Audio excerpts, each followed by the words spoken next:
WVTT is the news station that brings you news and information that you can depend on. We are first, fast, and accurate, bringing you the only local television news in the Twin Tiers. WVTT, depend on it. Taking our first look at the WVTT Severe Weather Action Team forecast, a few clouds around tonight.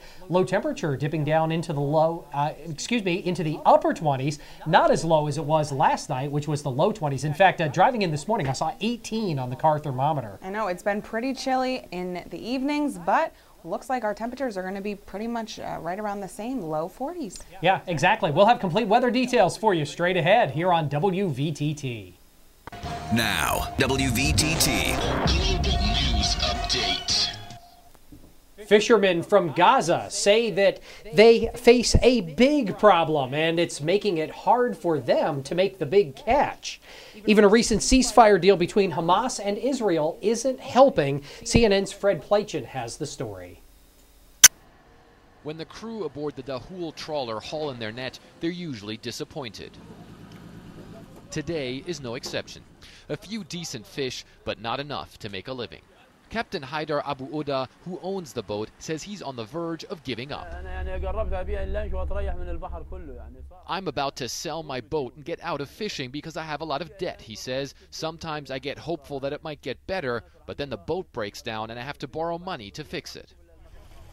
It's a problem most fishermen in Gaza face. As part of the recent ceasefire deal between Hamas and Israel, the fishermen are allowed to venture out 6 miles off the coast of Gaza, twice as far as before. But that hasn't led to better catches.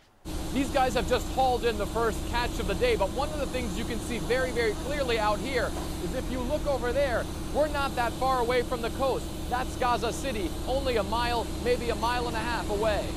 And even here, the fishing vessels have to be very careful. As the Dahul was towing its net, an Israeli Navy boat sped towards us and fired warning shots. The Israeli military later told us the boat had deviated from the designated fishing zone, and the military fired warning shots within its rules of engagement. But as the fishermen unloaded their modest catches, we heard more complaints. Rashad Al-Hisik told us his trawler had been confiscated by Israel's Navy a week before and towed to an Israeli port, even though he claims he was working inside the 6-mile zone. They came and they surrounded my boat, he says. They took 4 people and later threw them in the water. Those were picked up by a smaller boat. Then they took my boat and towed it to Ashdod. Here again, Israel's military says the trawler deviated from the designated path before its Navy acted. The fishers go out every day, but as you can see, they really haven't caught very much compared to the size of their boat. They say the big problem is that they simply can't go out far enough to catch the really big fish. So they come back with some crabs, they have some squid, some shrimp, and also some smaller fish. But they say the really big stuff is outside the 6-mile zone. But those waters remain out of reach for Gaza's fishermen. With their nets empty and bills to pay, many are confronted with 2 options: give up or pray for better times. Fred Pleitchen, CNN, off the coast of Gaza. Questions still beg for answers in the deadly shooting inside a mall near Portland, Oregon on Tuesday. Natasha Lance has more. While the motive remains a mystery, we know a lot more about the victims. Always gave me stuff, and everybody else put everybody before her. This is the stepson of 54-year-old Cindy Ewell. She was one of 2 people killed when shots rang out. A co-worker finds it difficult making sense of such a senseless tragedy. Cindy was an amazing hospice nurse. She spent her life helping other people transition to the end of life. And Cindy Ewell's family never got to say goodbye. He's just a wonderful, wonderful man. A friend and colleague of the other person killed, 45-year-old Steve Forsyth, describes him as a loving husband and father of 2. Our family is hurting from losing a great person, and our heart goes out to Carla and their 2 children. We're also learning more about the man authorities say ambushed shoppers before taking his own life. Detectives say 22-year-old Jacob Roberts wore a hockey mask during the rampage. The suspected shooter's family expressed shock and grief through a friend on Wednesday. She is very sad and wants everyone to know that she's so sorry what Jake did and that it is so out of his character. Deputies say the 22-year-old stole the semi-automatic rifle he used from someone he knew, a rifle they say jammed at one point, adding the tragedy could have been much worse. Natisha Lance reporting. South African civil rights legend Nelson Mandela remains hospitalized this hour, and we're not getting any information about his condition. The media is camped outside the building. CNN's Robin Kurtnow is there and filed this report.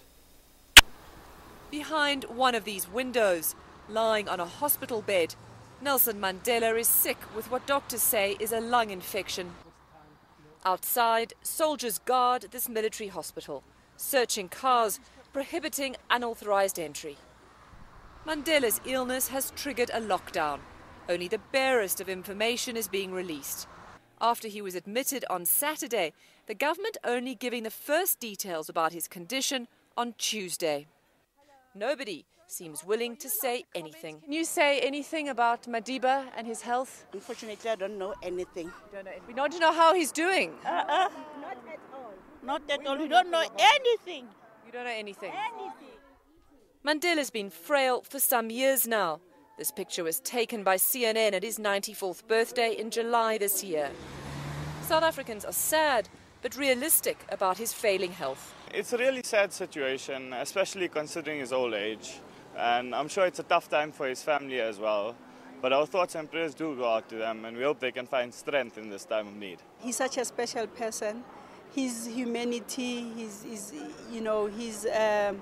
his warmth to people, and he treats everybody the same.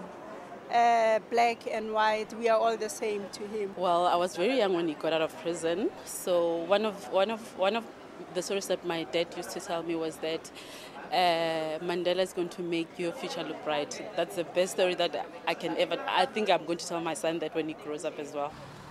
Back at the hospital, the media remain camped outside, waiting for updates.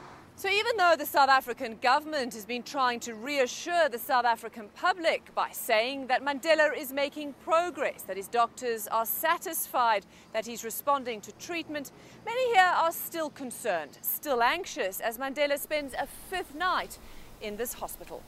Robin Kurtnow, CNN, outside one military hospital in Pretoria.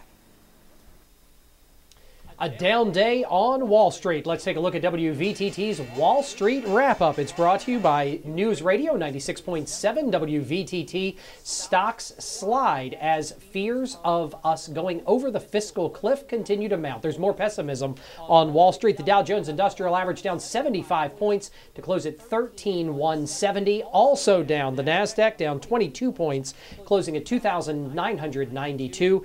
And the S&P 500 down 9 points to close at 1419. Still to come on WVTT, a look at WVTT Sports. Also, our WVTT Community Calendar is coming up, as well as the WVTT Severe Weather Action Team Forecast. All straight ahead here on News Channel 25 WVTT.